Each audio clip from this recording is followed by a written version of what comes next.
Hey, it's Jason, and we're going to go through all the parts of the double bass and what they're for, starting with the top. This is the top of the bass. It's made out of spruce. For most basses, if you have an entry-level bass, you may have it made out of laminate or plywood, but this, along with the other parts of the bass, help give it its character and its body. And on the top, you will see these holes here. These are called F holes, and they help with the quality of the sound, and they help to get the sound out in the world. The back of the bass is made generally out of maple. That's what it is on my bass. And again, might be laminate if it is more of an entry-level bass.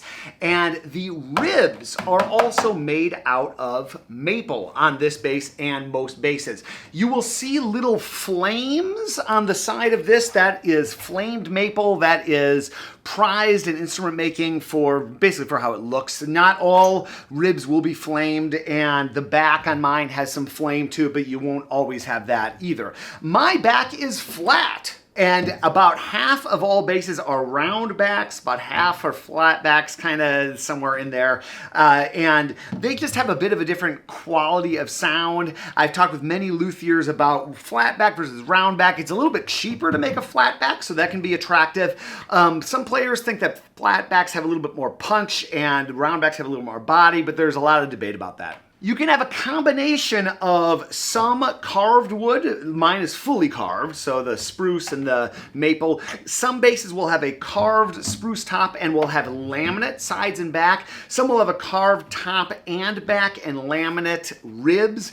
And laminate tends to be sturdier, but carved wood tends to sound better. And so depending on where you are and what kind of playing you do, you might want to have some sort of combination. We call those hybrid basses. You will also notice that this bass is stained with varnish, and 100% of basses and violins, violas, cellos, guitars are varnished. Varnish helps to protect the instrument, it helps to give it its look, and it helps with the sound too. I'm not exactly sure how that works, but you will see varnish on all finished basses. Some varnishes are made out of oil, some are made out of spirit. Generally, there are many, many coats that people put on, and the higher end the bass, the longer it will take to put the varnish on generally. Up here, there's this twisty thing. This is called the scroll on the bass, and again, this will be the same on violin, viola, cello.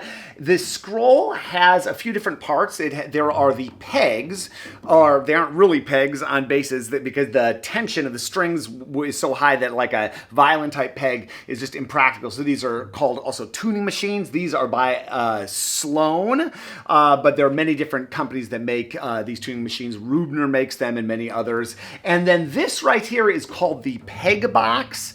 Again, no pegs, but that's just a term that we use in the string world. You'll see this right here. This is an earplug. This is just here for when it gets loud on stage. And you will see this machine on my bass and many other basses. This is called a bass extension. I have made a complete video, or maybe even a few videos about that, which I will link up to here or somewhere down here. This is the neck of the bass. So from the scroll down to right here where it meets the ribs. And this part of the bass right here is called the neck block.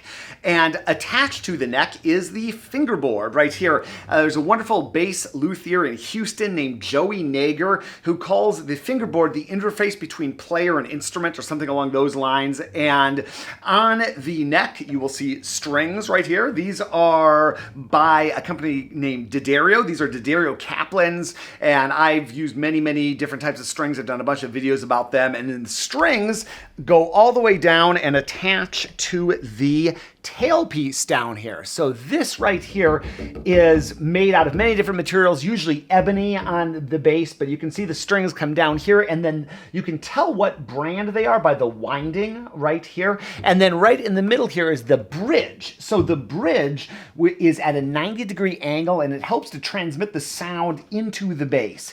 On the bridge, you will see these little black things. These are called bridge adjusters, and you can maybe see on the camera, there's a little bit of white out there because my bass luthier likes to indicate where they are. We can move the bridge adjusters to bring the bridge up and down. If you're in a particularly volatile climate where it gets real cold and real hot, you're gonna be doing that a lot. For me, I bring these bridge adjusters up and down when I'm doing solo playing versus orchestra playing. I like to bring them a little bit lower when I'm playing solo stuff. I'm playing with the symphony here this week, so I brought them up, but it just is very practical for adjusting the height and having your bass ready for different playing situations. Down here, we've got the tailpiece wire. So this wire attaches the tailpiece to the end pin right here. Hello, William. And the end pin can be made out of many different materials. We have this little screw here, which is very easy to break off. I've done that many times in the past. And the end pin on this base is a Getz style end pin.